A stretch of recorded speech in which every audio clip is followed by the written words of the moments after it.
পানির অভাবে ৩ দিনেও নেভেনি সুন্দরবনের আগুন। ভরসা করতে হচ্ছে জোয়ারের পানির উপর। এলাকাবাসীর অভিযোগ, মাছ ধরার সুবিধার জন্য সুন্দরবনে আগুন দিয়েছে স্থানীয় প্রভাবশালীরা।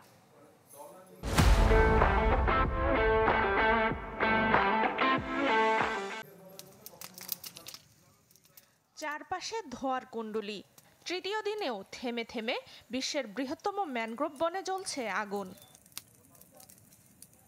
নেভাতে রাতভর চেষ্টা করেছে ফায়ার সার্ভিস, বন বিভাগ ও স্থানীয়রা। বন বিভাগ বলছে, খালে জোয়ারের পানি আসলে রাতে ফের শুরু হবে আগুন নেভানোর কাজ। তবে আগুন ছড়িয়ে পড়া ঠেকাতে গভীরভাবে ফায়ার লাইনের ব্যবস্থা করছেন স্বেচ্ছাসেবীরা। আগুন নিবানো অফ রাখছি, বন্ধ রাখছি। যখন জোয়ার হবে, জোয়ারে পানি দিয়ে রাত ভরে আমরা সুন্দরবন আগুন নিভাইতে সক্ষম হব। আগুনটা মাটির নিচ থেকে যেন সরাইতে না পারে, এই জন্য ফায়ার লাইন আবার বেশি করে কাটতেছি। এখন বর্তমান ধোঁয়াও আছে, আগুনও কিছু কিছু জ্বলতে আছে, তো আগুনটা এখন করতে পারছে না, কেমন কাটা আছে, এই জন্য পারতেছে না। এলাকাবাসীর অভিযোগ, মাছ ধরার জন্য বনে আগুন দিয়ে পরিষ্কার করছে স্থানীয় প্রভাবশালীরা। যোগসাজশ রয়েছে বন বিভাগেরও।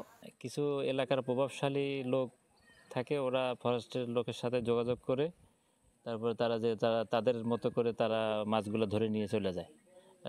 এটা তো আসলে সবার প্রাপ্য। ছোট ডোবা আছে বা বড় বড় ডোবা আছে, ওই ডোবাতে মাছ হবে, ওই জঙ্গলের মতো হয়ে গেছে, ওইটা আগুন দিয়ে পুরাই দিলে দেখা যায় তাদের মাছটা ধরতে সুবিধা হবে। বন বিভাগ বলছে, পানি সংকটের কারণে আগুন নেভাতে বেগ পেতে হচ্ছে তাদের। বাটার কারণে আমাদের ফুস পাইপগুলো নিয়ে আসা যাচ্ছে না, ওইখানে যাচ্ছে গুলিশাখালীতে ফায়ার ফাইটিংয়ের ইনস্ট্রুমেন্টগুলো রাখা আছে, সেখান থেকে নিয়ে আসা জোয়ার ভাটা দিয়ে নিয়ে আসতে হবে। তো আমাদের বুট গেছে, কিন্তু এখনো পর্যন্ত আসতে পারে নাই। গেল শনিবার ধানসাগর ফরেস্ট স্টেশনের কলমতেজি এলাকায় আগুন লাগার একদিন পর রবিবার ফের তেইশের ছিলা এলাকায় আগুন লাগে। Desk report, channel 24।